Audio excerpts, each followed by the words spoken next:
Okay, let's review this game.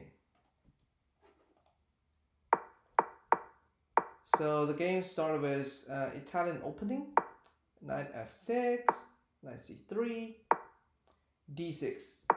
So d6 is not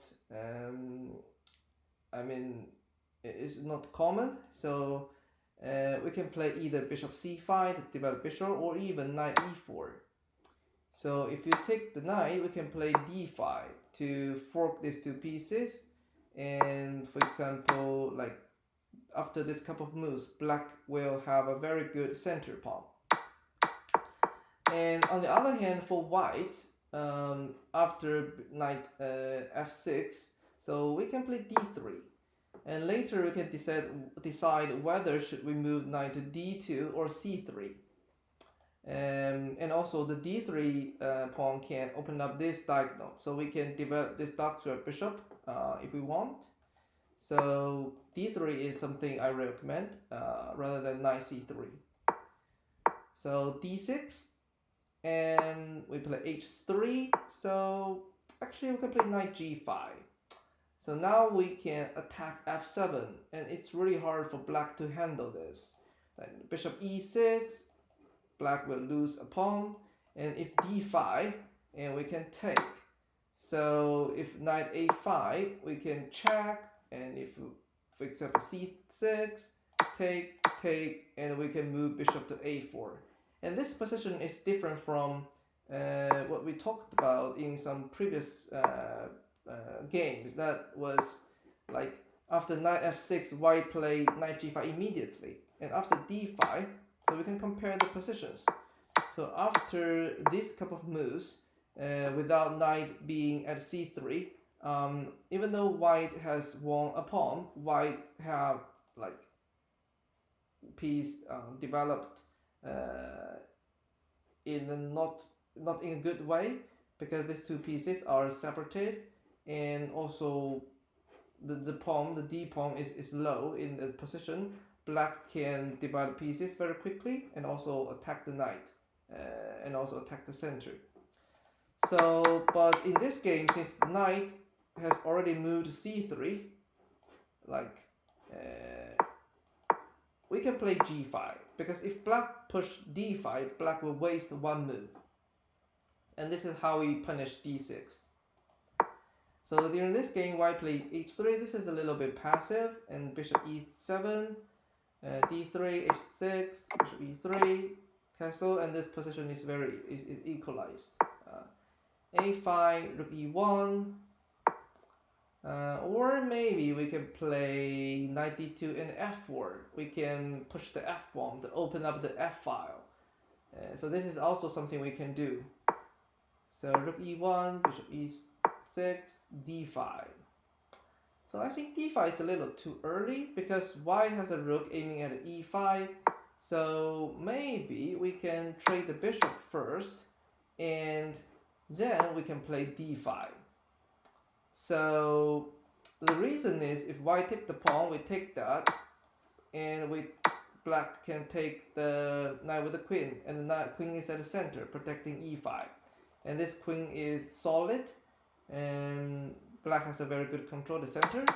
But if white has a bishop, if we play d5, this is something different. If we take, and so yeah, so now white can move bishop to d2 to attack the e5, and it's a little bit hard for black to move the knight back.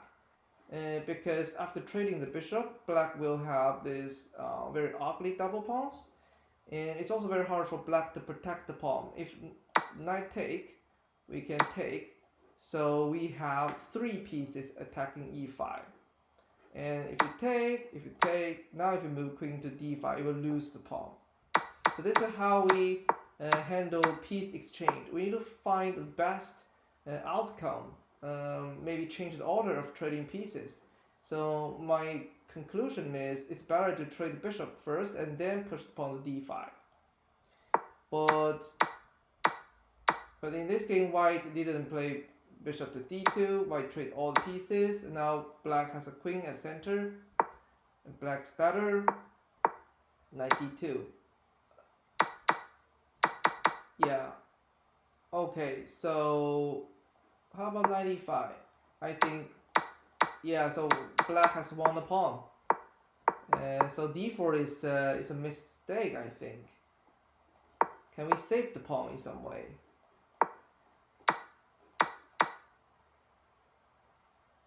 Maybe bishop d4, attack the queen, queen to e6, and a queen to g4. Okay, threatening queen g7, and if you take, yeah, we can get the e4 back. Yeah, but this is complicated. So, yeah, so basically we can play bishop to d4 and then queen g4. This is actually a forking. We can win at least one pawn back. But it's also difficult to find, to be honest. We can win the e4 in this way. Yeah.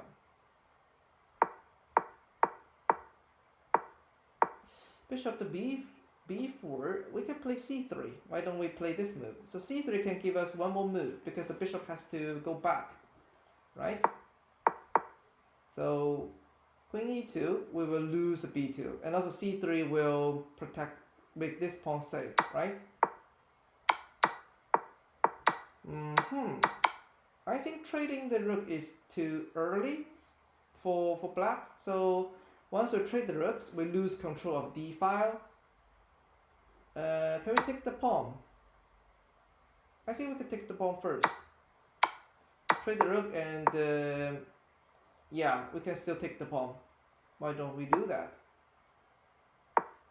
Queen to d6, take the c pawn. I will take the a pawn instead, because after trading the rooks, my queen can protect f7. And this, if I take c2 pawn, white will take f7 and guard a2. So we'll lose the f7. Check. No, it's well, it's a blunder. So yeah, we can play queen to f6 to cut off the protection from the queen to the pawn, and we will win f2. And if black take the queen, that's fine. We have a bishop, which is better than the knight in this open position because bishop controls a lot more square than the knight, and also black has up one pawn, so black's better. I think we move the pieces so quickly, too quickly. We have 22 minutes on the clock. Our opponent only have 30 minutes, so we should spend a little more time to figure out what is the move for our opponent. Yeah, we lose the queen and we lost, unfortunately.